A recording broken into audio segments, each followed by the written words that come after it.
ఏ generation వాళ్ళకైనా కృష్ణుడిని, భగవంతుడిని అనుసరించాల్సిన అవసరం ఉన్నది.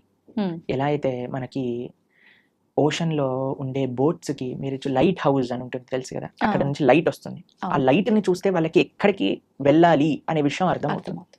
లేకపోతే ఎక్కడ నేల ఉంది, ఎక్కడ మనం దాటొచ్చు ఈ హ్మ్. సముద్రాన్ని అనేది తెలీదు. హ్మ్. ఇప్పుడు మనందరికీ ఒక లైట్ హౌస్ లాంటి వాడనమాట. ఓకే. భగవంతుడు, భక్తి, గురువు, శాస్త్రం ఇవన్నీ ఒక లైట్ హౌస్ లాంటివి. హ్మ్. మనందరం ఈ సంసారంలో బోట్ సముద్రంలో చూసారండి ఎలా ఇలా పైకి ఇటు ఊపుతుంది, అటు ఊపుతుంది, సామాన్లన్నీ కింద పడిపోతూ ఉంటాయి. అవును. అలా మన పరిస్థితి కూడా అలానే ఉంది. మానసికంగా, వ్యక్తిగతంగా, ఎమోషనల్, ఫిజికల్, మెంటల్ అన్ని స్టేట్‌లో వి ఆర్ ఆల్ డిస్టర్బ్డ్. హ్మ్. కానీ ఎప్పుడైతే ఆ లైట్ హౌస్ మనకు కనిపిస్తుందో, భగవత్ తత్వము అనేది ఏదైతే మనం తెలుసుకుంటామో, అప్పుడు మనకి హోప్ ఉంటుంది జీవితంలో. ఇక్కడ ఒడ్డు ఉన్నది. ఇక్కడికెళ్తే మేము సురక్షితంగా ఈ సముద్రం నుంచి బయట పడగలుగుతాము అని. ఆ! కాబట్టి ఏ అల్ట్రా మోర్డన్ అయినా, హ్మ్. ఎటువంటి వాళ్ళైనా సరే అందరికీ శరణు భగవంతుడు. హ్మ్.